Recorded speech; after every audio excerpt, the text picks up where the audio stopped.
Alhamdulillah. Alhamdulilladzi syara'a hada ad-din li masalih ibadihi dunyan wa ukhra. Wa ma'ahu wa fihi aqidah, akhlaq wa syariah. Allahumma salli wa sallim wa barik ala Sayyidina Muhammad wa ala alihi wa ashabihi wattabi'ina bi ihsan ila yaumil ma'ad.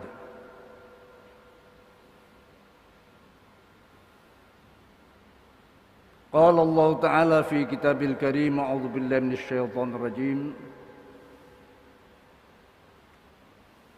Ya ayyuhalladzina amanu ittaqullaha wal tanzur nafsum ma qaddamat lighad. Wattaqullaha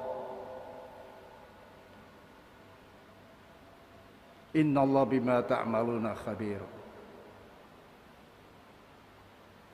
Wa qala ar-rasul sallallahu alaihi wasallam,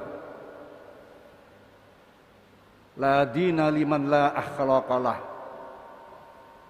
wala ahdalah.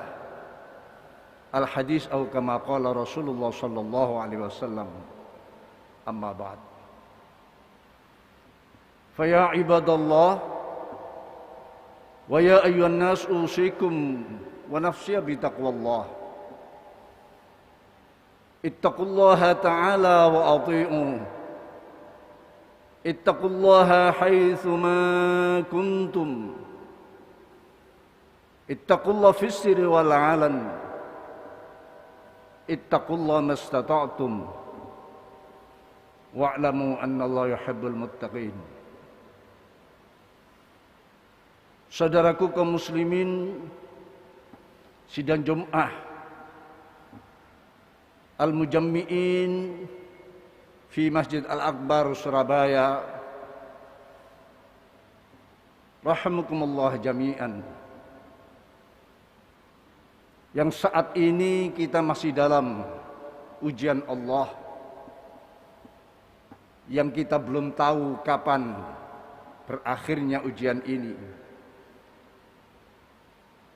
Memang dunia adalah desa ujian.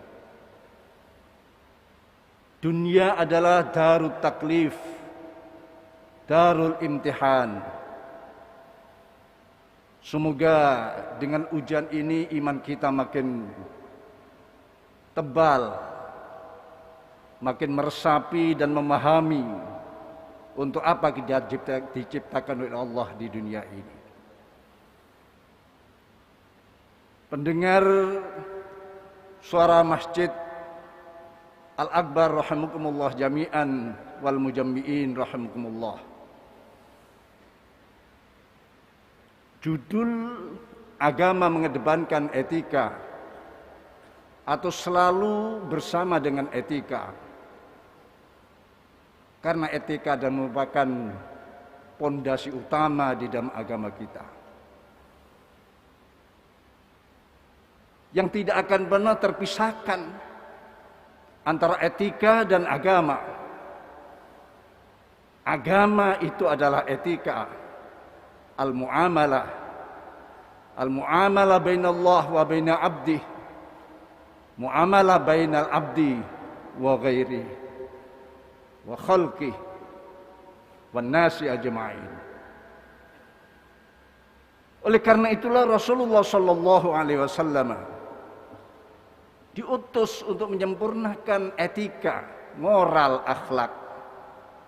Sebagaimana beliau menyatakan, innama bu'ithtu liutammima makarimal akhlak. Bahwa sungguhnya aku diutus tiada lain hanyalah untuk menyempurnakan akhlak. Wa fi riwayatin, dan riwayat yang lain, innama bu'ithtu liutammima sholihal akhlak. Bahwa aku diutus tiada lain hanya untuk menyempurnakan kesalehan daripada akhlak. agama yang dibawa oleh Rasulullah Shallallahu Alaihi Wasallam adalah terdiri dari akidah, akhlak dan syariah. Kenapa akhlak ditaruh nomor 2? Bukankah sering kita mendengar bahwa akhlak nomor 3? Tidak. Karena akhlak inilah yang menentukan baik dan tidaknya seseorang, benar salahnya seseorang, rasa tanggung jawab yang prima. Inilah yang menentukan. Apalah artinya seseorang yang ibadahnya, sholatnya, puasanya melebihi daripada teman yang lain, ditambah dengan qiyamul lailnya, ditambah dengan puasa Senin Khamisnya, tapi di dalam muamalah tanpa akhlak, mencederai hubungan, maka ini tidak ada artinya. Karena agama tidak bisa dibiasakan dengan akhlak.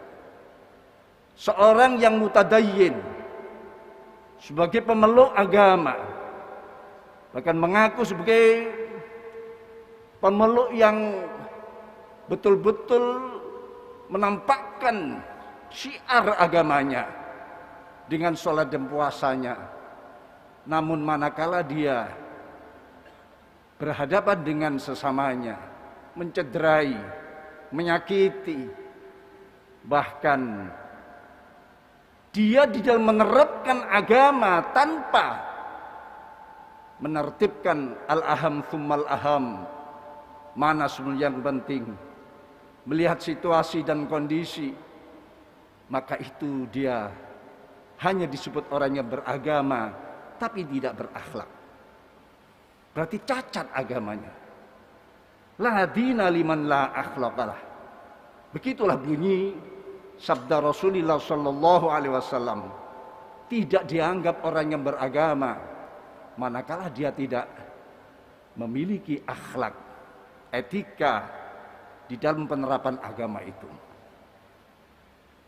Saudaraku kaum muslimin sidang Jumat rahimahumullah. Walaupun seseorang mencapai sebuah di dalam melaksanakan keagamaannya, peribadatannya sampai ke puncak melebihi daripada yang lain, namun husnul khuluq tidak menyertainya, fala qimatalah, tidak ada nilainya semua itu. Disinilah Imam Fudail bin Iyad, seorang akbar ubadil muslimin, salah satu umat Islam yang paling kuat peribadatannya, paling tinggi dan paling besar yang terkenal itu, beliau menyatakan, la yashabani fajirun husnul khuluq ahabbu ilayya min an yashabani abidun sayyul khuluq. Sungguh, manakala ada orang yang lacut, suka melanggar, suka maksiat, menemani aku, itu masih lebih baik dan lebih aku senangi daripada seseorang ahli ibadah yang menemaniku tapi jelek moralnya, jelek akhlaknya. Kenapa? Karena orang yang lacut, fajir, suka melanggar, itu hanya tanggung jawab akan pribadinya. Semua yang ia lakukan akan kembali pada dirinya sendiri. Tapi yang kedua, seorang yang mengatasnamakan mutadayyin, seorang yang mengaku sebagai beragama, namun perilaku tidak menunjukkan moralitas yang prima, maka tanggung jawabnya terhadap agamanya dan pada umat Islam seluruhnya. Bahkan dia biasa dianggap melecehkan agamanya, merendahkan makom-makom yang mulia bagi umat Islam yang lain. Oleh karena itu, keselamatan masuk surga tidak cukup hanya dengan ibadah, Tidak cukup dengan hanya sholat, tidak cukup hanya dengan puasa, tapi husnul khuluq, moralitas, etika kehidupan harus menyertai. Itu syarat yang tidak bisa ditawarkan. Pada suatu ketika ada riwayat dari sahabat Abu Hurairah radhiyallahu an. Beliau menyatakan ada seseorang matur pada Rasulullah sallallahu alaihi wasallam, "Ya Rasulullah, inna fulanata yudhkar min kasrati salatiha wa siyamiha wa sadaqatiha ghaira annaha tu'dhi jiranaha bilisaniha." Qala hiya finnar. Ada seorang bertanya Rasulullah, "Ya Rasulullah, ada seorang wanita, salatnya Masya Allah banyak sekali, hampir dia tidak pernah tidur pada malam hari, siang hari diisi dengan puasa, sedekah, hanya saja dia sering menyakiti hati tetangganya, dia sering melakukan sesuatu yang tidak menyenangkan di antara sesamanya." Apa jawab Rasulullah? Hiya finnar. Dia di neraka. Salat dan puasa, sedekah ternyata tidak menanggung dan menyelamatkan dia daripada api neraka.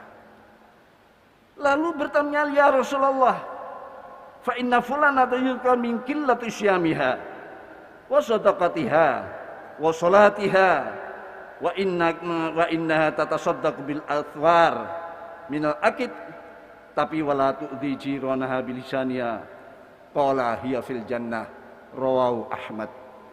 Ada seorang wanita yang lain, hampir dia tidak melakukan sholat-sholat seperti tetangganya yang lain, hanya sholat wajib yang dilakukan, puasa hanya puasa Ramadan yang dilakukan, sedekahnya pun tidak tampak, hanya kecil-kecil sedekahnya, potongan-potongan akid, tapi tidak pernah menyakiti hati tetangganya, santun, selalu memaafkan kesalahan-kesalahan tetangganya.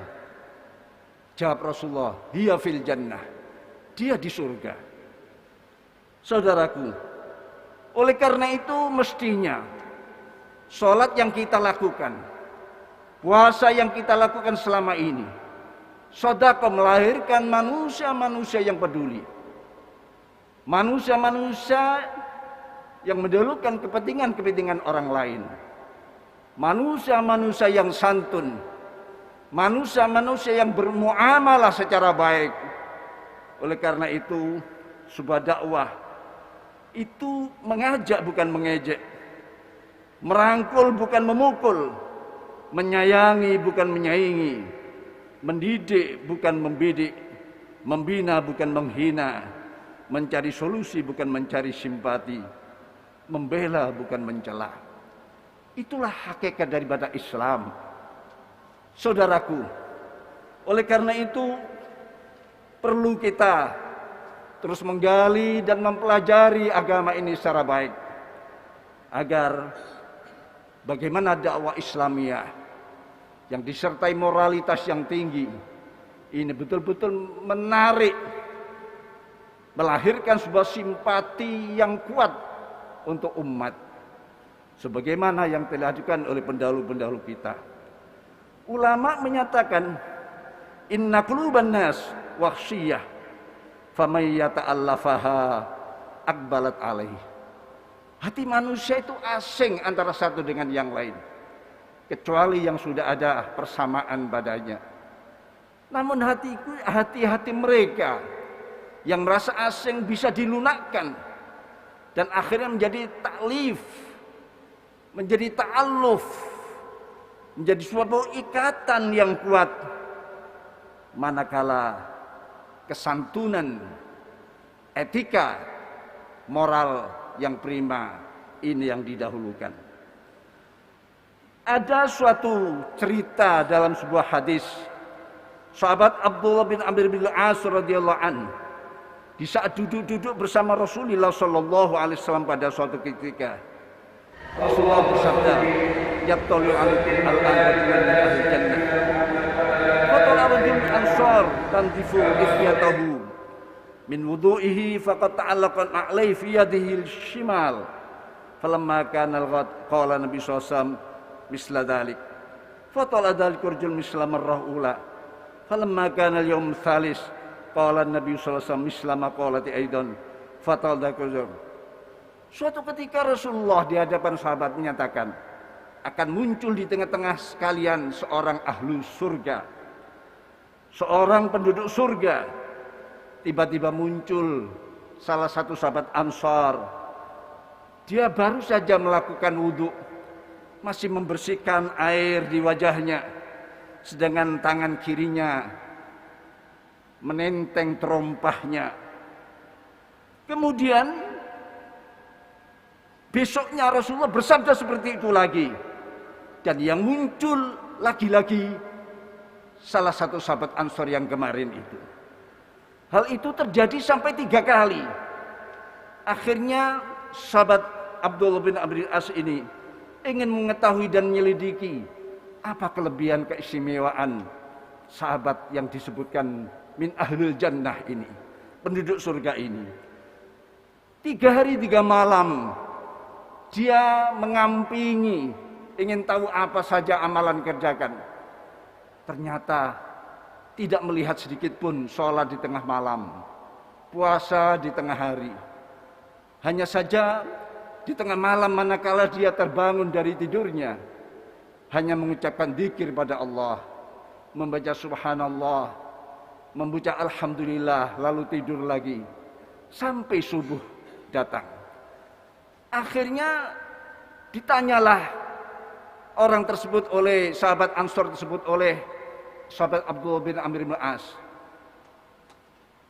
Apa kelebihan Anda sampai Rasulullah menggelari Anda min ahlil jannah? Saya lihat Anda tidak melakukan apa-apa. Tidak banyak sholat qiyamul lail misalnya. Tidak berpuasa 3 hari. Saya mengintai hal ini. Tetap seperti itu. Jawab salah satu sahabat Ansar, ya itulah amalanku, itulah keberadaanku. Akhirnya sahabat Abdullah bin Amr bin As ini mau pulang meninggalkan. Tiba-tiba dipanggil, ya Amr bin As, itulah amalanku. Hanya saja hatiku tidak pernah sakit hati pada orang lain. Hatiku tidak pernah hasut, tidak pernah dengki. Hatiku manakala ada kebaikan-kebaikan yang diterima, nikmat yang disandang oleh saudara-saudaraku, aku pun ikut senang dengan hal itu. Tidak ada sakit hati. Aku doakan mereka. Lalu sahabat Abdullah bin Amr, itulah makom yang engkau dapatkan yang sangat tinggi. Aku pun tidak bisa melaksanakan makom seperti itu. Demikianlah, mudah-mudahan apa yang bisa kita isikan dalam sisa-sisa hidup ini, terutama dalam kita menghadapi ujian Allah, betul-betul kita ingin menerapkan Islam secara benar, menggali dan menggali, terutama di dalam situasi yang disebut hari-hari yang membingungkan, hari-hari yang disruption, kejadian-kejadian yang membuat banyak orang salah pilih, salah pegangan. Berita-berita hoak menjadi referensi mereka. Akhirnya kalau ini sudah menjadi sebuah keputusan umum, akan sulit kembali kepada sebuah kebenaran. Semoga Allah memberikan tambahan nilai kebaikan dalam kehidupan kita. Wa idza quri'al Qur'anu fastami'u lahu wa ansitu la'allakum turhamun. A'udzu billahi minasyaitonir rajim. Bismillahirrahmanirrahim. Wal 'asri innal insana lafi khusrin illa alladzina amanu wa 'amilus salihati wa tawassaw bil haqqi wa tawassaw bis sabr. Barakallahu fil 'azim. Wa nafa'ni wa iyyakum bil ayati wad dzikril hakim. Wa taqabbala minni wa minkum tilawatahu innahu was-sami'ul 'alim. Aqulu qali hadza wa astaghfirullah li wa lakum wa lisairil muslimin wastaghfiruh innahu wal ghafurur rahim. اللهم صل وسلم على سيدنا محمد وعلى آل سيدنا محمد.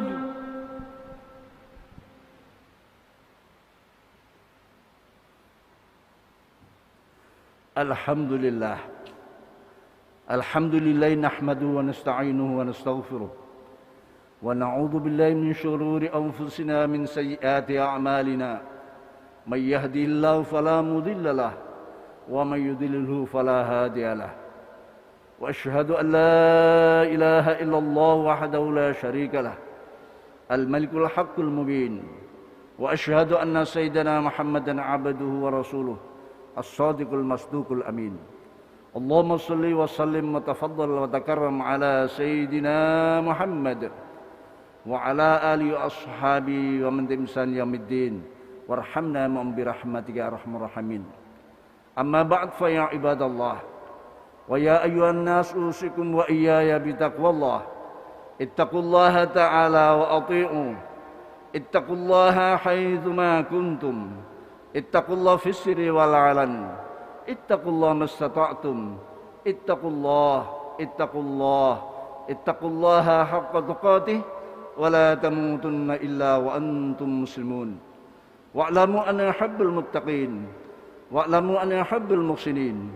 Wa'lamu anna Allah yuhibbut tawwabin wa yuhibbul mutatahhirin.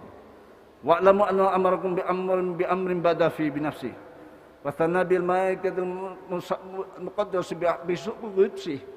وقال تعالى ولم يزل قائلا عليما إن الله ملائكته يصلون على النبي يا أيها الذين آمنوا صلوا عليه وسلموا تسليما اللهم صل وسلم على سيدنا محمد وعلى آل سيدنا محمد كما صليت على سيدنا إبراهيم وعلى آل سيدنا إبراهيم وبارك على سيدنا محمد وعلى آل سيدنا محمد كما باركت على سيدنا إبراهيم وعلى آل سيدنا إبراهيم في العالمين إنك حميد مجيد.